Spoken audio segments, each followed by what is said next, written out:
안녕하십니까, 정희성입니다. 본격적으로 이야기 들어가기에 앞서 구독, 좋아요 부탁드리겠습니다. 안녕하십니까, 정희성의 노동TV 시작하겠습니다. 요즘 조합원들을 만나면은 자꾸 저한테 물어보는 게 많습니다. 민중당 그리고 정의당은 또 뭐다요?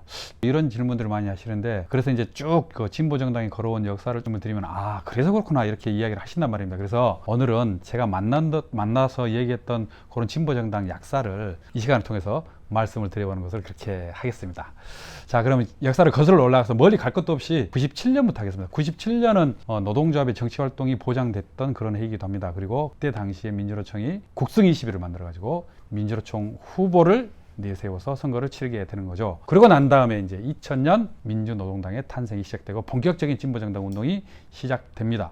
2000년 1월에 만들어진 민주노동당, 그리고 2002년에 처음으로 치르는 지방선거, 이때는 지방선거에서 1인 2표제가 도입이 됐던 거죠. 1인 2표제의 도입을 톡톡히 받습니다. 8% 가까운 지지율을 얻었죠. 그 해에 대통령 선거가 있었는데 8%가 넘는 득표의 정당 지지율 때문에 TV 본선 토론에 나갈 수가 있었습니다. 이때 권영길 후보가 살림살이 좀 나아지셨습니까? 요 이야기를 해가지고 공전에 히트를 쳤다고 하는 것 아니겠습니까? 그 덕에 전 국민에게 민주노동당이 알려졌던 계기가 됐던 거죠. 그 다음에 있었던 총선, 그러니까 2004년 총선에 드디어 원내 진입의 쾌거를 이루게 됩니다. 이때 얻었던 의석수가 총에서 10석, 비례 1번은 당시에 심상정, 비례 8번, 마지막 끄트머리 턱걸이 해가지고 들어갔던 의원이 바로 노회찬 의원이 됐던 거죠. 그리고 지역구에서 2석, 이렇게 쾌거를 이루었던 건데, 그리고 나서 다음 2007년도에 대통령 선거가 있죠. 지난번 5년 전에 나갔던 대통령 선거 결과보다도 안 좋게 나왔습니다. 그래서 당내에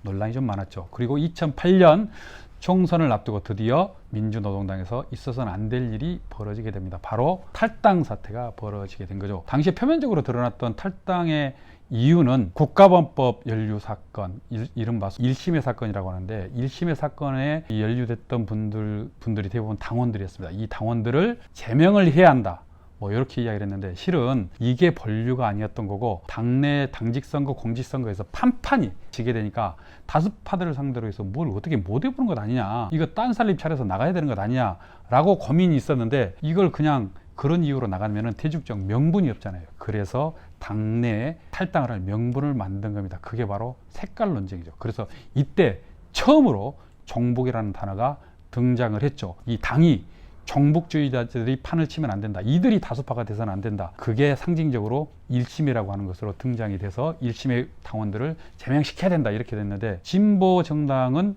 국가범법을 철폐해야 된다고 주장을 하고 있습니다. 그리고 사상의 자유를 이야기를 하고 있죠. 그래서 진보 정당 내에서 있어서는 안 될 일을 실은 당시 비대위원장이었던 심상정 비대위원장이 추진을 하려고 했는데, 이게 당내에서 부결이 되니까 탈당을 결행하게 된 거죠. 애초에 계획대로 이렇게 명분을 삼아서 탈당을 하게 된 겁니다. 있어서는 안 될 일이 벌어진 거죠. 이렇게 해서 총선을 앞두고 1월 달에 탈당을 합니다.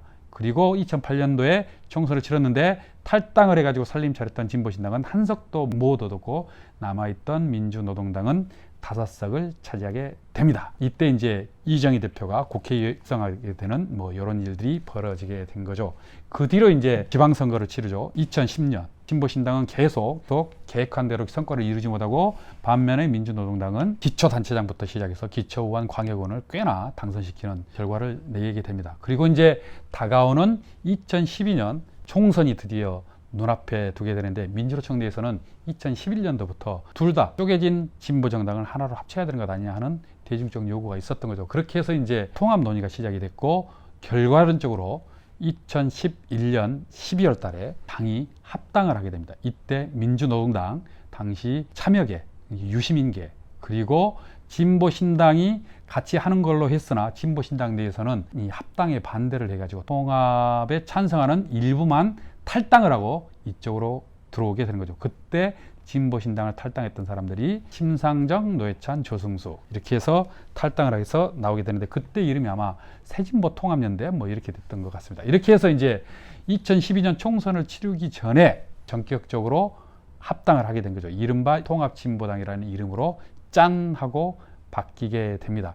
2012년도의 총선에서 민주노총은 당시에 이런 결정을 하게 됩니다. 진보 신당도 어쨌든 존재하고 있었기 때문에 총선을 치러야 되고 민주노총 조합원들이 어떤 당에 투표를 해야 될 건지 고민 끝에 대의원대에서 어떤 당을 투표를 할 건지를 결정을 했는데, 이때 통합진보당을 비례로 정당 투표를 하기로 결정을 하게 됩니다. 그렇게 해가지고 비례 의원이 6명이 당선이 되고 지역구 의원이 7명이 당선되는 결과를 얻게 되죠.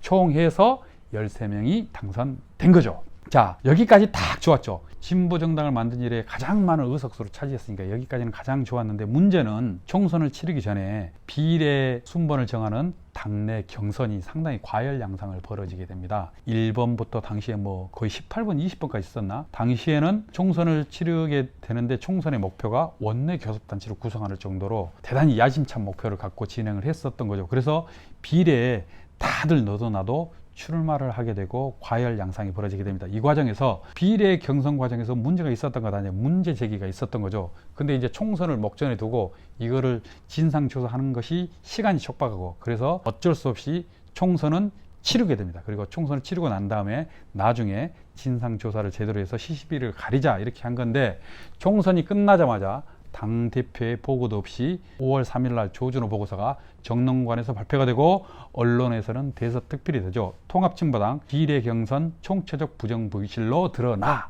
이렇게 언론에 도배가 됩니다.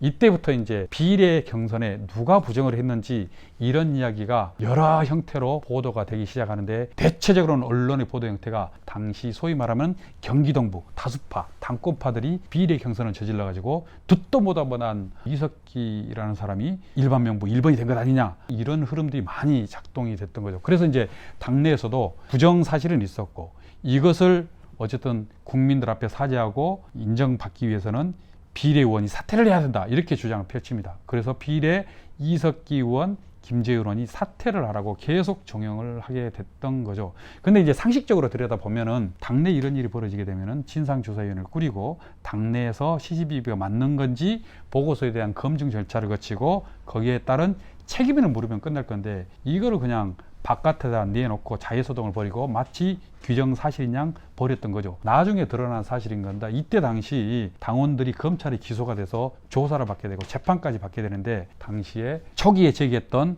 그런 것과는 달리 부정경선에 의심이 갔던 이석기, 김재현 의원은 전혀 문제가 하나도 없다, 이렇게 결론이 났고, 나머지 오히려 문제 제기했던 다른 참여계 다른 사람들만 실제로 재판에 형을 받게 되는 그런 결과를 낳았던 거죠. 결국에는 가해자가 피해자가 되는 뺑소니 사건이다, 이렇게 말을 한마디로 하면 할 수 있겠다 싶은 거죠. 그래서 어쨌든 최종적으로는 비례 의원 사퇴를 주장하는 건데, 이 사퇴가 결국엔 관철이 되지 않자 의원총회를 열어서 셀프 제명까지 하게 됩니다. 셀프 제명을 하겠다는 것은 뭐냐면 결국은 당을 탈당하겠다고 하는 그 수순을 밟았던 거죠.